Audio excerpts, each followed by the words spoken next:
जब पिछले साल हमने शुरुआत की थी तो आप खुद जानते हैं कि किस तरीके का रिस्पांस उसे मिला था और ये बात समझ में आई थी कि कितने हमारे पास खेल शौकीन है।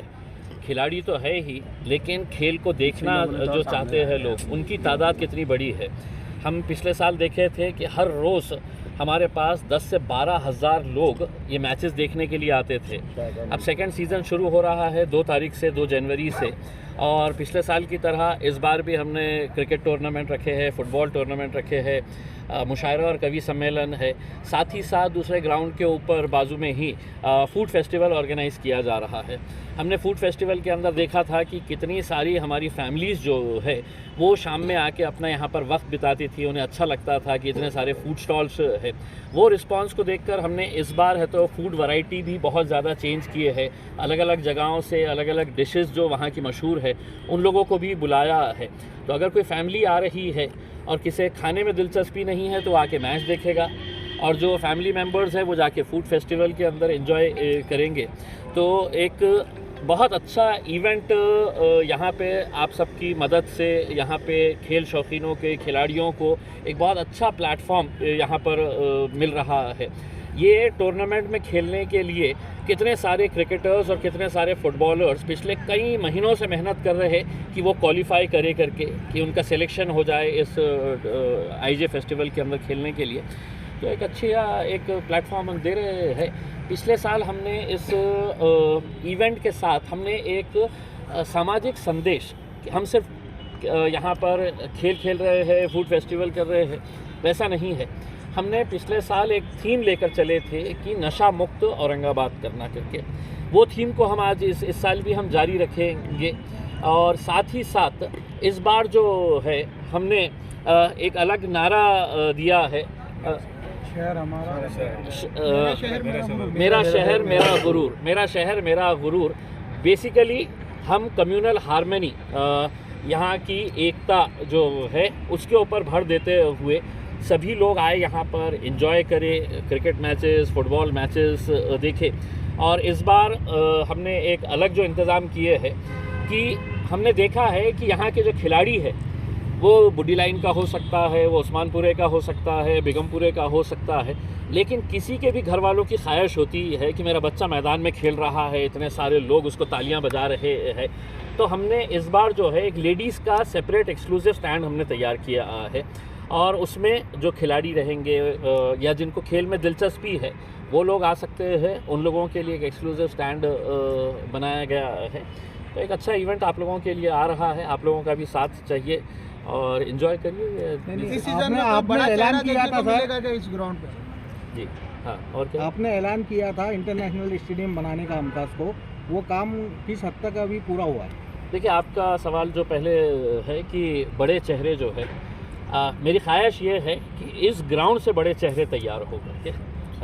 जो ऑलरेडी बड़े हो चुके हैं उन्हें यहाँ पर लेकर आने की बजाय मैं चाहता हूँ कि बुड्डी लाइन के इस आमखास मैदान से अच्छे अच्छे क्रिकेटर्स तैयार हो, अच्छे अच्छे फुटबॉल तैयार हो।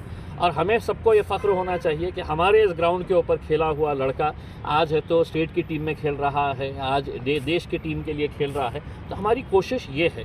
आपका जो सवाल है कि यहाँ पर एक इंटरनेशनल स्टेडियम बनाने का ये था, देखिए मैंने पहले से ही ये वादा किया था कि हम यहाँ पर एक अंतर्राष्ट्रीय दर्जे का है तो हम एक स्टेडियम बनाना चाहते हैं और हमने बहुत आगे अल्हम्दुलिल्लाह बढ़ चुके हैं। दिक्कत ये आई है इसके अंदर कि जब ये मैदान के पेपर्स देखा गया तो इसके ऊपर बहुत सारे गवर्नमेंट डिपार्टमेंट्स ने दावा ठोक दिया।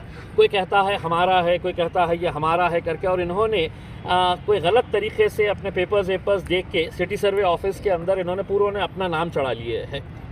अब बीच में एक बात निकली थी कि साहब यहाँ पर हमको एक हॉस्पिटल बनाने के लिए हम जगह, मैं बोला 1 इंच भी तुमको खोदने नहीं दूंगा करके यहाँ पे मैं, क्योंकि ये मैदान जो है ये मैदान खिलाड़ियों के लिए है, ओपन ग्राउंड है, और यहीं पे स्टेडियम बनाने का हमारा जो कोशिश है वो बहुत आगे जा चुकी है। अभी बीच में कलेक्टर साहब के पास मीटिंग हुई थी, माइनॉरिटी सेक्रेटरी मुंबई से ज्वाइन किए हुए थे, और हमारे जो माइनॉरिटी मिनिस्टर है अब्दुल सत्तार साहब, उन्होंने ये मीटिंग को कन्वीन किए थे। उस मीटिंग के अंदर बड़े डिटेल के अंदर चर्चा हुई थी कि क्या करना चाहिए। तो सबसे रिपोर्ट मांगी गई थी, वो रिपोर्ट अब मुंबई को भेजी गई है। अब गवर्नमेंट लेवल के ऊपर इसका डिस्कशन होना है। मैंने 2 दिन पहले ही सत्तार साहब से इस बारे में बात किया था। उनका ये कहना है कि ये फेस्टिवल जैसे ही ख़त्म होता है तो उसके फ़ौरन बाद हम हज हाउस का भी इनॉग्रेशन करेंगे और इसी मैदान के ऊपर यहाँ पर मुख्यमंत्री को लाकर इस स्टेडियम की भी घोषणा करने की हमारी कोशिश चल रही है। मैंने गवर्नमेंट को यही कहा है कि साहब आपको है तो सिर्फ हमको पेपर्स देने का है, इसके लिए कितना करोड़ों रुपए का फ़ंड लगेगा वो करोड़ों रुपए का फ़ंड लाने की जिम्मेदारी मैंने लिया हूँ केंद्र सरकार से। अनुराग ठाकुर जो मिनिस्टर है, मैंने उनसे कहा है कि साहब ये इसके लिए आपको हमारी मदद करना है। उन्होंने मुझे एश्योर किया है।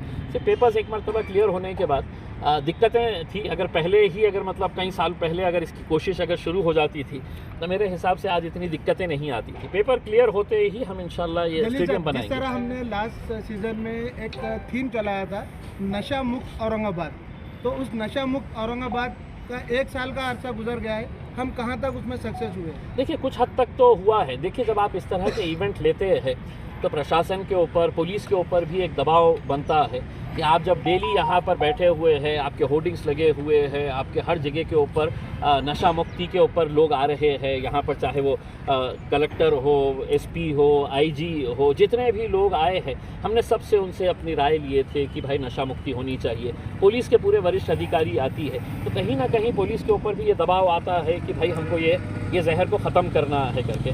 मैं ये दावा तो नहीं करता हूँ कि पूरी तरीके से ख़त्म हो गया है करके, और वो ख़त्म होना भी मुश्किल है क्योंकि जब तक है तो समाज जागरूक नहीं होगा, तब तक है तो अपने इलाके के नौजवान लड़के बेदार नहीं होंगे कि साहब इस घर के अंदर, इस गली के अंदर यहाँ पे नशे का कारोबार हो रहा है, इसको बंद कराना चाहिए। तो अपने अपने लेवल के ऊपर हर एक की ये कोशिश रहनी चाहिए। आगे और भी इसके ऊपर मेहनत करने की ज़रूरत है और यकीनन हम सब आप लोगों का साथ रहा तो बिल्कुल 100%। इस साल खैरे साहब को भी इनवाइट करने वाले कि इससे पहले अंबादास दान में आकर गए थे आप? देखिए मैंने स्पोर्ट्स के ताल्लुक से हमेशा ये कहा है